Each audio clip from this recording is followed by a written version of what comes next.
The shadow of redemption. The unforgiving sun beat down on redemption, baking the dust and parching the throats of its weary inhabitants.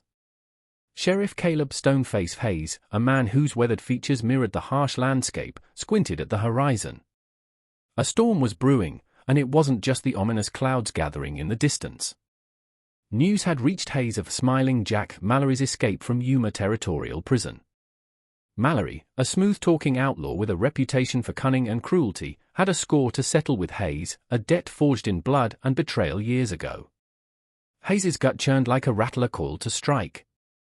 Mallory's return was no mere coincidence, it was a shadow cast from Hayes's past, threatening to consume him and the town he swore to protect. At the Red Dog Saloon, the town's watering hole and gossip mill, Miss Ruby Red O'Malley poured a whiskey, her fiery red hair cascading over her shoulders like a waterfall of flame. Smiling Jack, she mused, her voice husky with a hint of Irish brogue, his trouble with a capital T. Red knew Mallory's kind. She'd seen enough of them in her life, men with silver tongues and hearts of lead. But she also knew Hayes, the stoic lawman with a past as dark as the bottom of a well. Deputy Eli Quickdraw Jones, young and eager, his hand hovering over his holster, looked to Hayes for guidance. "What's our play, Sheriff?" Hayes, his gaze fixed on the swirling dust devils in the distance, said, "We prepare. Mallory won't come alone. He'll have a pack of wolves at his back." True to Hayes's words, Mallory rode into redemption with a gang of cutthroats, their faces hidden behind bandanas, their eyes gleaming with malice. The town held its breath, fear clinging to the air like gunsmoke. Mallory, with his trademark grin, stepped into the Red Dog Saloon. Well, if it isn't Stoneface Hayes," he drawled. "Long time no see." The saloon fell silent. The air crackled with tension.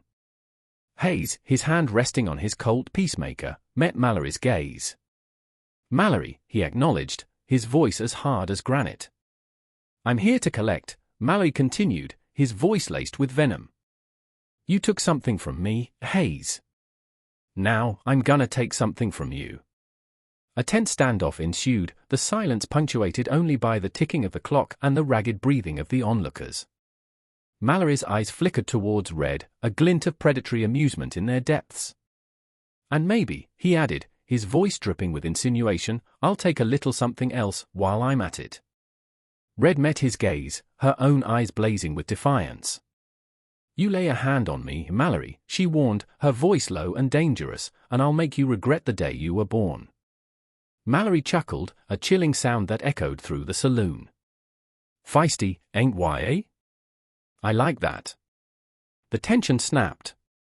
Gunfire erupted, shattering the tense silence. The saloon descended into chaos, a whirlwind of smoke, shouts, and the sharp crack of gunfire. Hayes, Quickdraw, and Red fought back to back, their guns blazing. Mallory's gang, outnumbered but vicious, pressed their attack.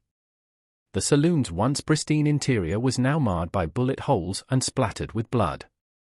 Quickdraw, despite his youth, proved a formidable shot, his Colt spitting fire and fury. Red, armed with a derringer and a fierce determination, held her own against the onslaught. But it was Hayes, the steely-eyed sheriff, who was the eye of the storm. His gun seemed to move with a life of its own, each shot finding its mark with deadly accuracy. He was a force of nature, a whirlwind of retribution unleashed. Mallory, realizing his grip on the town slipping, made a desperate play. He grabbed Red, holding her hostage, his gun pressed against her temple. "Drop your weapons," he snarled at Hayes, "or the lady gets it." Hayes hesitated, his gut clenching. He couldn't let Red die, but surrendering to Mallory was unthinkable.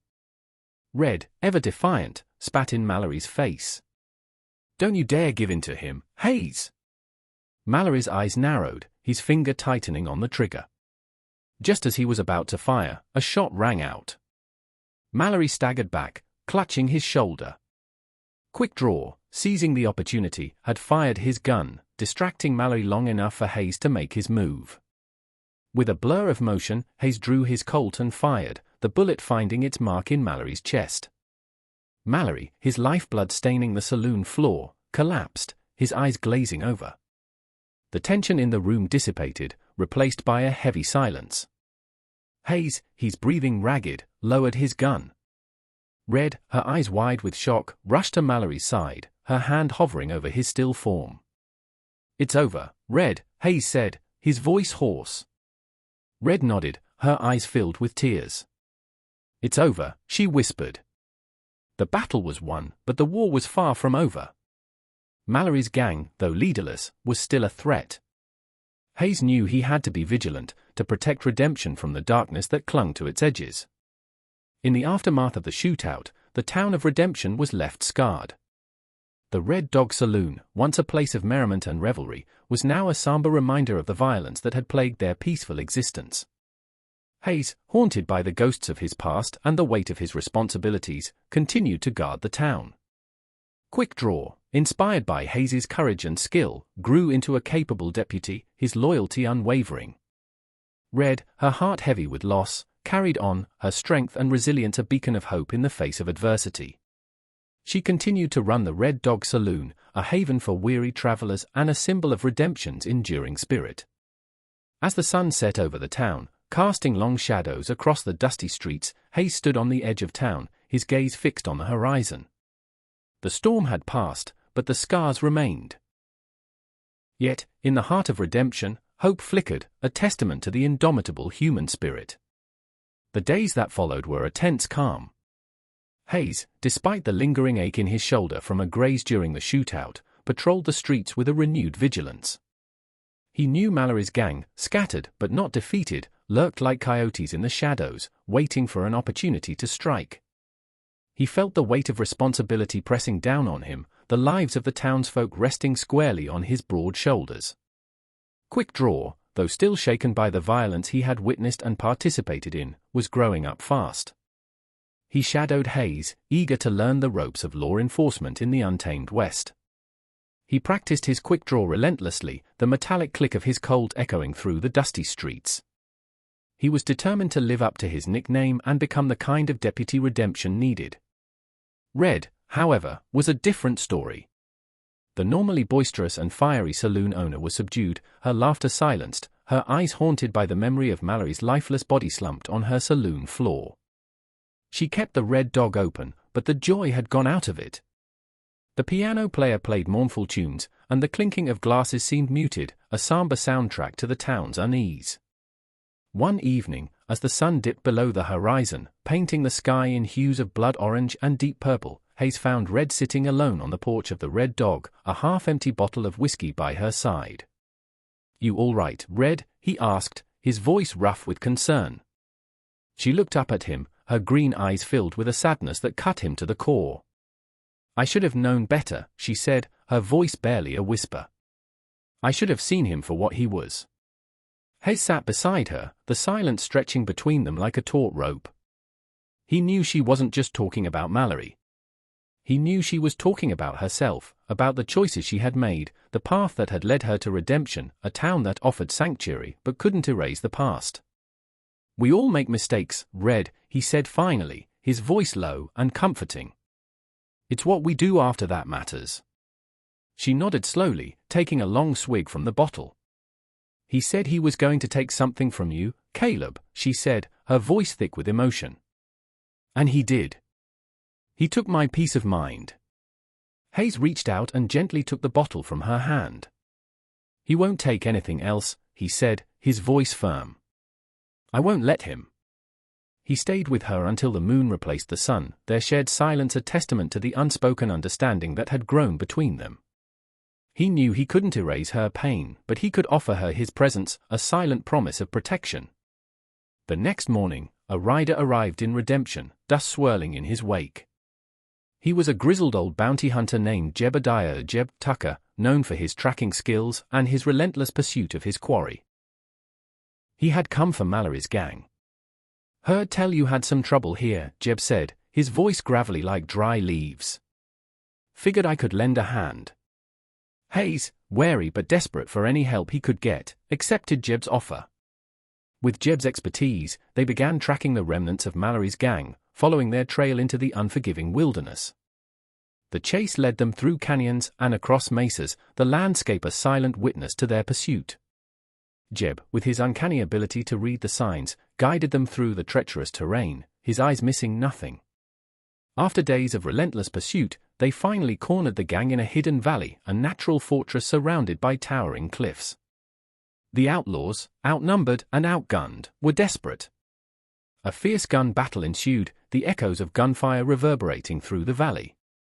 Hayes and Quickdraw, their guns blazing, fought with a ferocity born of desperation and a thirst for justice. Jeb, despite his age, proved a deadly shot, his rifle taking down outlaw after outlaw. But the gang was tenacious, their leader, a hulking brute named Bullmcraw, seemed impervious to bullets. He charged at Hayes, his eyes wild with rage, his massive fists like sledgehammers. Hayes, despite his own considerable size and strength, was no match for Bull's brute force.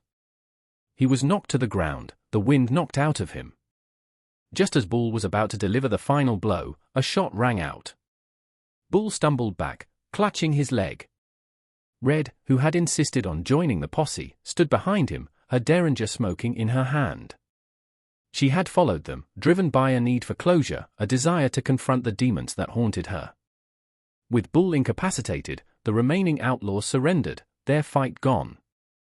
The valley fell silent, the only sound the crackling of the campfire as the sun dipped below the horizon. Hayes, bruised and battered but alive, looked at Red, his heart filled with gratitude and something more, something he couldn't quite name. She had saved his life, but more importantly, she had found her own redemption, her own way to confront the shadows of the past. As they rode back to Redemption, the setting sun casting long shadows across the land, Hayes knew that the town had survived another storm. But he also knew that the shadows would always be there, lurking on the edges of their lives, a constant reminder of the darkness that lay just beneath the surface. And he, the sheriff, the protector, would always be there to stand against it, to ensure that the light of justice continued to shine on Redemption. The return to Redemption was a somber affair. The townsfolk, though relieved at the capture of Mallory's gang, were subdued, the recent violence leaving an indelible mark on their collective psyche. The Red Dog Saloon, once a beacon of boisterous energy, remained unusually quiet. Hayes, nursing his wounds both physical and emotional, found himself drawn to Red. He found her in the saloon, polishing glasses with a melancholic air. The usual fire in her eyes was banked, replaced by a weariness that mirrored his own. "It's quiet," he observed, taking a seat at the bar. "Folks are still spooked," Red replied, her voice lacking its usual vibrancy. "Takes time to heal after something like this." He nodded, understanding all too well. "You too," he said softly, meeting her gaze. Red set down the glass she was polishing and leaned against the bar, her expression thoughtful. "I almost lost you, Caleb," she said, her voice barely above a whisper. "And I realized I can't bear the thought of losing you." Hayes felt a surge of emotion, a warmth spreading through his chest that had nothing to do with the whiskey he hadn't yet ordered. He reached across the bar and took her hand, his rough fingers intertwining with hers.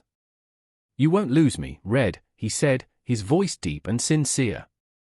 "Not if I have anything to say about it." In that moment, amidst the quiet of the saloon, a new chapter began for them both. The shared trauma, the near-death experiences, had forged a bond between them, a connection that went beyond friendship or gratitude. Life in Redemption gradually returned to a semblance of normalcy. The laughter and music returned to the Red Dog Saloon, though a hint of caution remained in the air. Quickdraw, now a seasoned deputy, continued to serve by Hayes' side, his youthful eagerness tempered by the harsh realities of frontier life. Hayes and Red, their relationship blossoming under the vast western sky, became a pillar of strength for the town.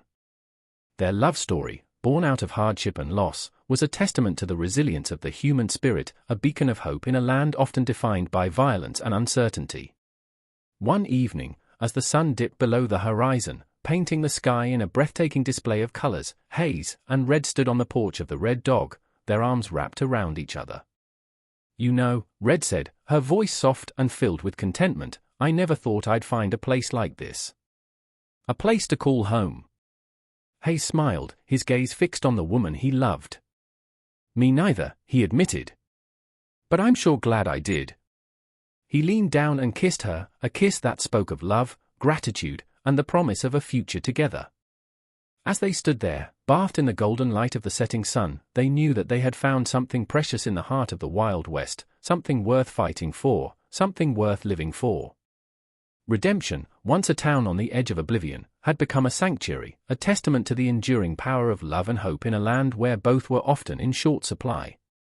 And as the stars emerged in the vast night sky, casting their gentle light upon the sleeping town, Sheriff Caleb Stoneface Hayes, with Red by his side, knew that he had finally found his own redemption, his own peace, in the heart of the town that bore the same name.